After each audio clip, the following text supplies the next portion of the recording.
Shalom, 30 de dezembro de 2017, o estudo de hoje tem como título Vaihi, e viveu.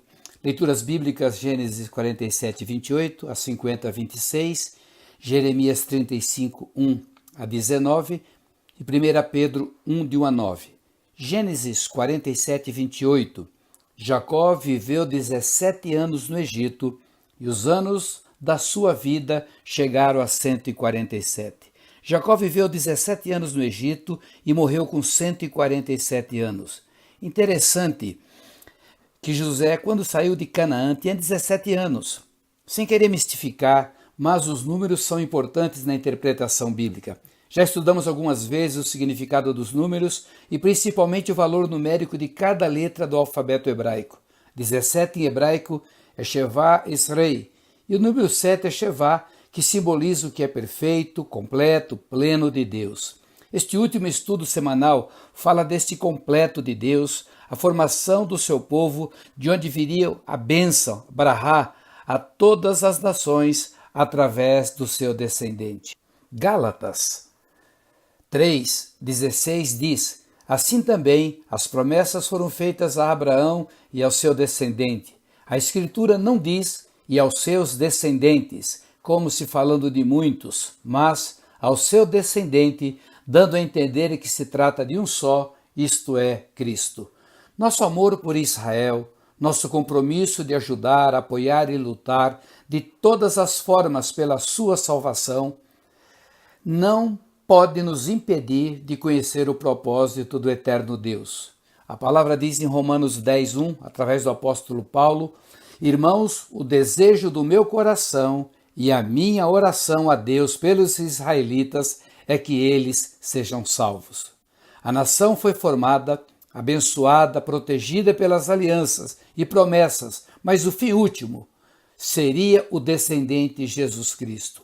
A aliança do eterno Deus com Abraão, realizada 430 anos antes de ser entregue a Torá, visava Abrahá, bênção, salvação a todas as famílias da terra. Gálatas 3, 7 e 8 diz: estejam certos, portanto, de que os que são da fé, estes é que são filhos de Abraão, prevendo a Escritura que Deus justificaria os gentios pela fé, anunciou primeiro as boas novas a Abraão: por meio de você, todas as nações serão abençoadas. Bereshit termina com bênção sobre a herança de Deus. O povo formado agora em 12 tribos vai dar prosseguimento ao propósito divino, estabelecido na eternidade, que seria o de trazer de volta todos os perdidos para a casa do Pai, os filhos de Abraão.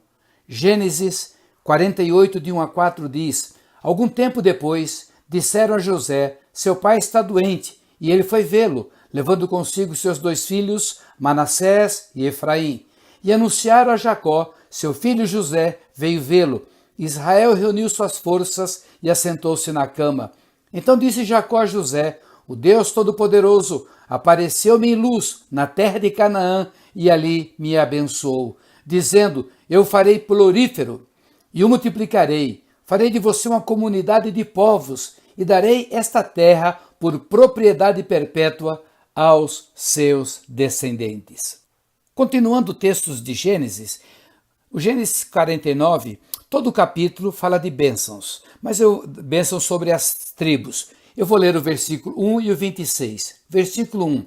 Então Jacó chamou seus filhos e disse: ajunte-se a meu lado para que eu lhes diga o que acontecerá nos dias que virão. E o verso 26. As bênçãos de seu pai são superiores às bênçãos dos montes antigos, as delícias das colinas eternas. Que todas estas bênçãos repousem sobre a cabeça de José, sobre a fronte daquele que foi separado de entre os seus irmãos. Bênção, o que vem a ser isso? As pessoas correm desesperadas por uma bênção. Sabemos que no original, bênção é dizer coisas boas, desejo de algo bom a alguém, mas bênção é muito mais que isso. Para entender melhor, precisamos voltar a Abraão, Gênesis 2:2. Quando Deus lhe faz a promessa e declara: você será uma bênção. E, em outra versão bíblica, está escrito assim: se tu uma bênção. Afinal de contas, Bênção se tem ou se é? Bênção é ter ou ser? Quando Deus se apresenta a Moisés como eu sou o que sou, ou sou o que serei, o que você precisar, entendemos que o caráter perfeito e maravilhoso de nosso querido Pai é o de ser aquilo que necessitamos, ou seja, Ele é a cura, não fará, Ele é. Ele é a própria provisão, Ele é a própria paz, shalom, Ele é a própria justiça, Ele é a recompensa, Gimolá, Ele é o amor, não somente ama, Ele é a essência do amor. Não é que Ele tem, e sim, Ele é tudo de bom e perfeito. Então a maneira correta de vermos as coisas deveria ser assim.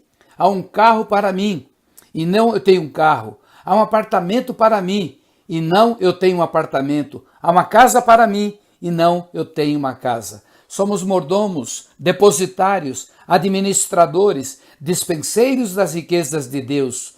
Tudo existe para o nosso bem e conforto em Cristo Jesus. Está disponível a nós.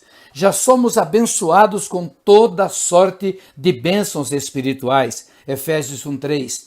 A promessa de Deus para as nossas vidas é de prosperidade, sim. Tudo que envolve as promessas de bênçãos são fecundidade e multiplicação. Gênesis 47:27. Assim habitou Israel na terra do Egito, na terra de Gósen. Nela tomaram possessão e foram fecundos e muitos se multiplicaram. Êxodo 1:7. Os israelitas, porém, eram férteis, proliferaram, tornaram-se numerosos e fortaleceram-se muito, tanto que encheram o país. A palavra frutificar, parar, vem sempre acompanhada da palavra multiplicar, rabá. Multiplicar é rabá, aumentar, multiplicar. O povo judeu agradece dizendo assim, toda rabá, que literalmente significa que tudo se multiplique. Mas o mais interessante nisso tudo é que pará é semente de vida e a semente gera fruto. Se quisermos fruto, precisamos semear. Então toda rabá é que se multiplique em tudo conforme a semente da bênção. Você declara profeticamente que a semente entregue a você produzirá ao semeador uma grande frutificação e multiplicação. Jacó declara o futuro de seus filhos. O projeto divino é que cada tribo e a totalidade da nação escolhida seja uma bênção para todas as nações da terra. Êxodo 19, 5 e 6. Agora, se me obedecerem fielmente e guardarem a minha aliança, vocês serão o meu tesouro pessoal dentre todas as nações, embora toda a terra seja minha. Vocês serão para mim um reino de sacerdotes e uma nação santa. Essas são as palavras que você dirá aos israelitas. Jeremias 35, de 1 a 19, é um texto muito precioso, fala de fidelidade, maravilhoso. Diz assim, durante o reinado de Joaquim, filho de Josias, rei de Judá, o Senhor dirigiu esta palavra a Jeremias. Vá à comunidade dos recabitas, convide-os a virem a uma das salas do templo do Senhor e ofereça-lhes vinho para beber.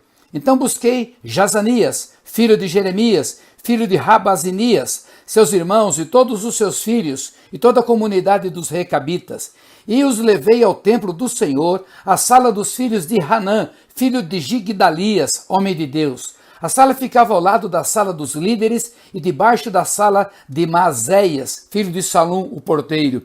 Então coloquei vasilhas cheias de vinho e alguns copos diante dos membros da comunidade dos recabitas e lhes pedi que bebessem. Eles, porém, disseram, não bebemos vinho, porque o nosso antepassado Jonadab, filho de Recabe, nos deu esta ordem, nem vocês, nem os seus descendentes beberão vinho. Vocês não construirão casas, nem semearão, não plantarão vinhas, nem as possuirão, mas vocês sempre habitarão em tendas. Assim vocês viverão por muito tempo na terra na qual são nômades. Temos obedecido a tudo que nos ordenou nosso antepassado Jonadab, filho de Recabe. Nós, nossas mulheres, nossos filhos e nossas filhas, jamais bebemos vinho em toda a nossa vida. Não construímos casas para a nossa moradia, nem possuímos vinhas, campos ou plantações. Temos vivido em tendas e obedecido fielmente a tudo que o nosso antepassado Jonadab nos ordenou. Mas quando Nabucodonosor, rei da Babilônia, invadiu essa terra, dissemos, venham, Vamos para Jerusalém, para escapar dos exércitos dos babilônios e dos sírios. Assim, permanecemos em Jerusalém.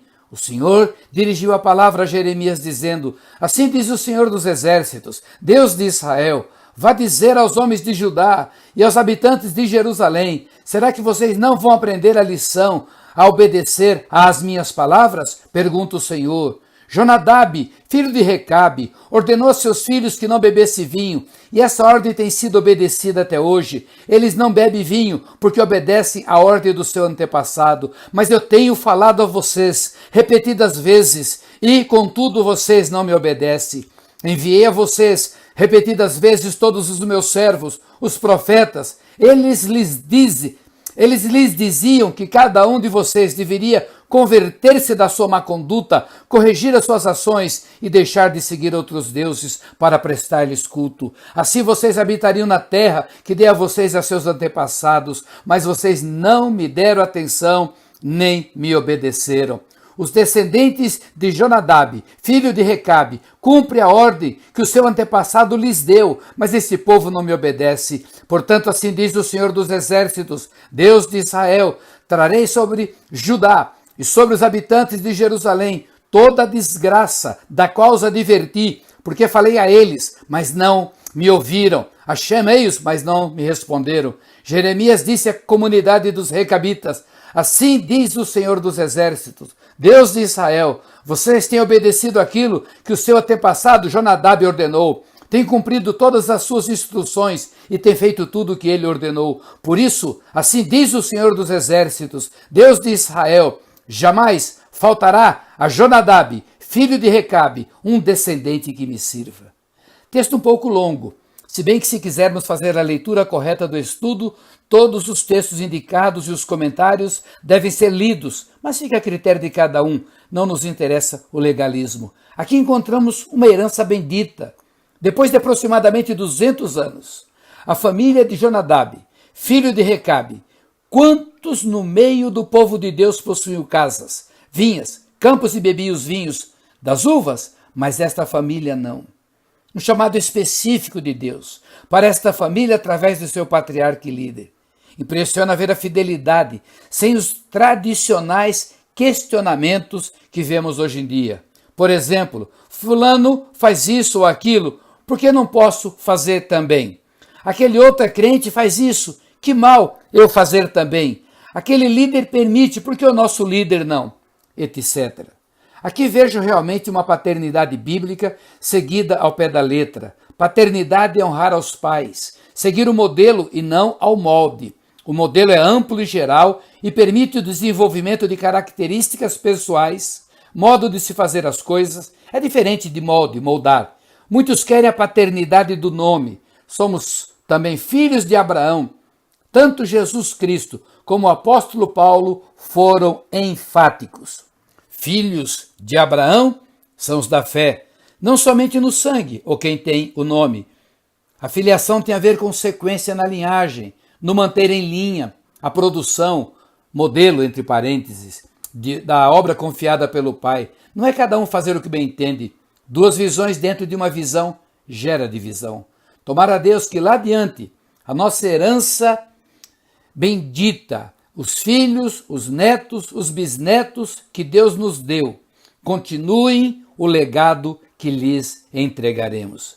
1 Pedro 1, de 1 a 9. Pedro, apóstolo de Jesus Cristo, aos eleitos de Deus, peregrinos dispersos no Ponto, na Galácia, na Capadócia, na província da Ásia e na Bitínia, escolhidos de acordo com pré-conhecimento de Deus Pai pela obra santificadora do Espírito, para a obediência a Jesus Cristo e a aspersão do sangue, graça e paz lhes sejam multiplicadas. Bendito seja o Deus e Pai de nosso Senhor Jesus Cristo, conforme a sua grande misericórdia, ele nos regenerou para uma esperança viva por meio da ressurreição de Jesus Cristo dentre os mortos, para uma herança que jamais poderá perecer, macular-se ou perder o seu valor, herança guardada nos céus para vocês, que mediante a fé são protegidos pelo poder de Deus até chegar à salvação prestes a ser revelada no último tempo. Nisso vocês exultam, ainda que agora por um pouco de tempo, devam ser entristecidos por todo tipo de provação.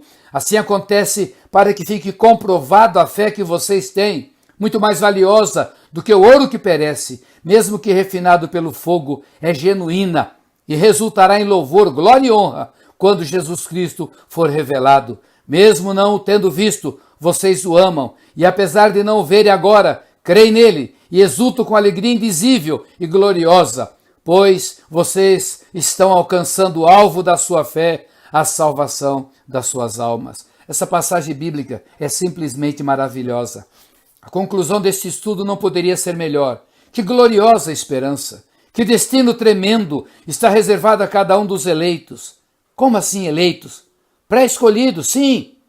Não sei explicar e nem tentarei. Vou falar de todas as formas para guardar a fé a mim confiada.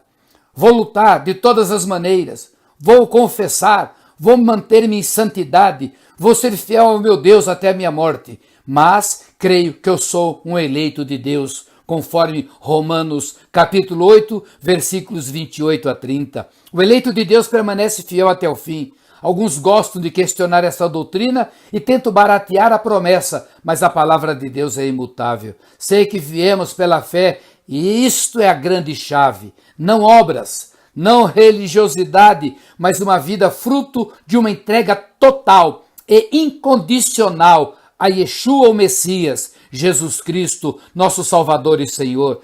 Essa certeza da vida eterna nos fará suportar todas as provas e tribulações. Nunca, nunca mesmo poderemos cair no erro de blasfemar e dizer que não somos abençoados do Pai. Precisamos ter um coração agradecido, sensível e pronto a servir ao pastor e bispo de nossas almas, àquele que é o sumo apóstolo de nossa confissão. É chegado o tempo de pararmos de reclamar dos governos, das perseguições, das imoralidades. Não importa nada. Importa como está a nossa vida de adoração e comunhão com Deus. O título deste estudo é Vayehi, e viveu. Um dia estaremos todos diante do tribunal de Cristo, 1 Coríntios 3, de 11 a 15. Será aberto o livro das obras. Lá estará registrado como foi que vivemos nossa vida neste planeta, no tempo da nossa geração. Espero que tenha realmente sido na presença de Deus, em temor, santidade e serviço. Um bom final de semana a todos vocês. Deus vos abençoe.